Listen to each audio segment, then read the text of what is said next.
I have a confession to make. We don't give enough love to racing games on this channel at all, and that is going to change right now. Racing games have been around for a long time, and it's time they got their shine. Welcome to Chaos Gaming. Do me a favor, follow the page, turn on those notifications, tell me your favorite racing game, and let's get into this. Some of the best racing games of all time.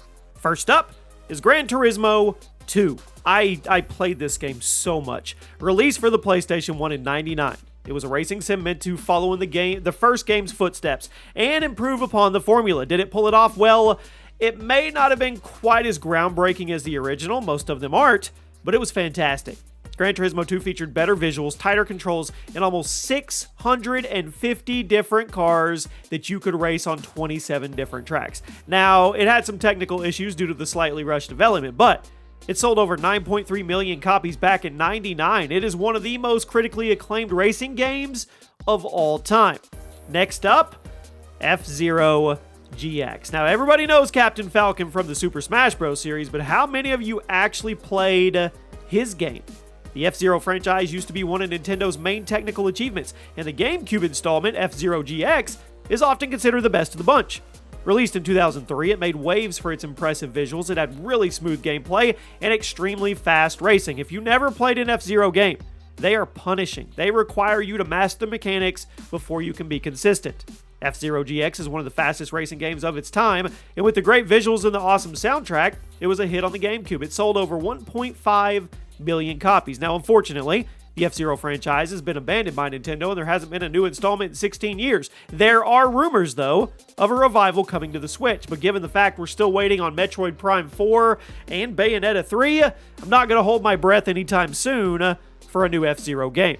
Next up, Mario Kart 8 Deluxe. Speaking of Nintendo, how about the most recent entry in their beloved Mario Kart franchise? It kicked off all the way back in '92, Super Mario Kart, Super NES, and with each new installment, the mechanics have gotten deeper and the content has gotten deeper as well. Now, everybody has their own opinion of which Mario Kart game is the best. You let me know. MK8, though, it stood out for a lot of people. Originally released for the Wii U 6 years ago, Mario Kart 8 was released on the Switch as Deluxe in 2017, and both versions have been acclaimed by both critics and gamers alike. For once, they actually agree on something. The visuals, the soundtrack, the abundance of content, great accessibility, it makes it one of the best Nintendo exclusives of the last decade and one of the best racing games of all time. This next one was a lot of fun. Wave Race 64. It's a left field pick, I know, but does anybody remember Wave Race?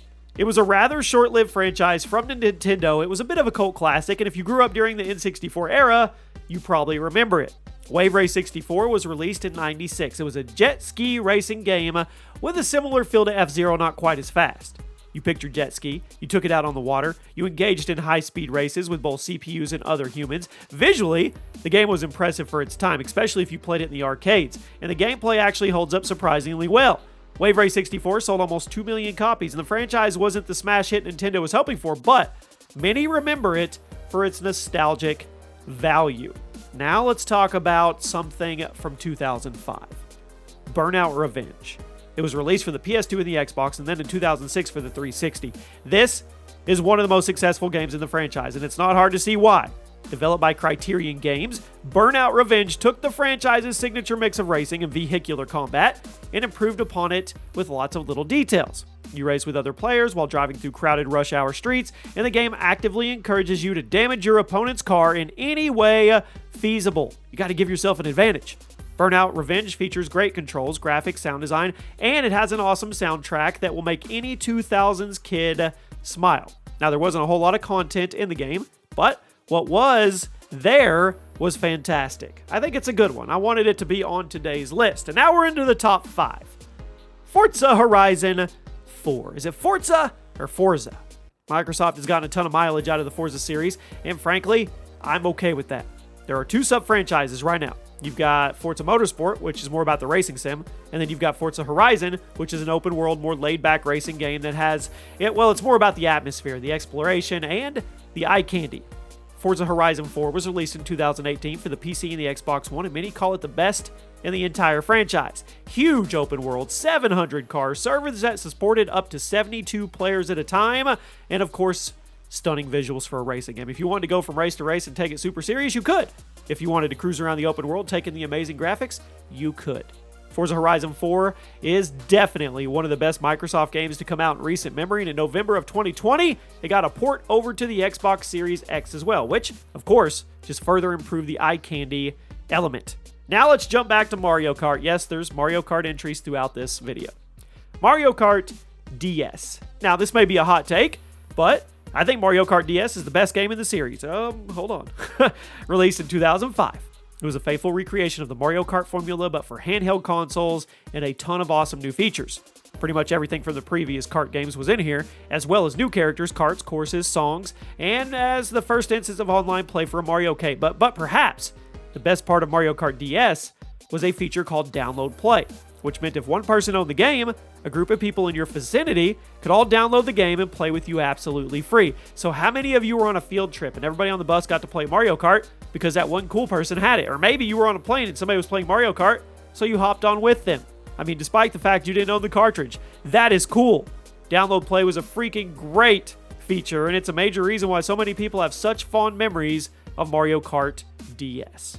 Now we've reached number 3. Gran Turismo 3 A-Spec.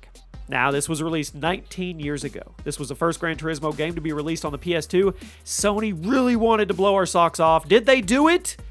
Absolutely. Gran Turismo 3 launched to critical acclaim. It had the abundance of improvements they made over the previous games, which was already fantastic products. I mean, honestly, 19 courses, 185 cars, improved visuals and gameplay, and an abundance of content. It launched to great reviews. It sold over 1 million copies in the first 3 days. That's good for a racing game, which that's impressive in the early 2000s as well. Definitely one of the best games in PS2's lineup, and that's saying something. At number 2, Burnout 3 Takedown. Now, when people think about the Burnout franchise, this one often comes to mind first. Released 16 years ago for the PS2 and the Xbox, Burnout 3 took the foundation of the first few games and cranked everything up to 11. It was already about the spectacle, big, loud, fast cars, so the developers, they figured this time around, they would take it to another level. Burnout 3 featured takedowns as a central mechanic which encouraged players to slam into their fellow racers, damaging themselves, but possibly taking their opponents out of the race.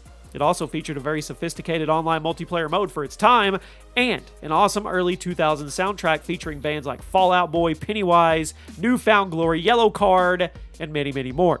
Burnout 3 was an awesome game, sold over 2.3 million copies, and is widely remembered as the best in the series.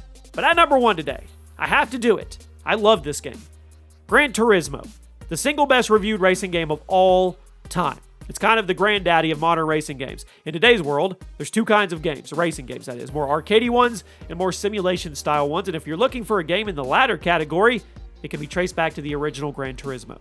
Released for the PS1 in '97 after 5 years of development. It was the most detailed racing game ever at the time, and looking at it now, it's still pretty impressive.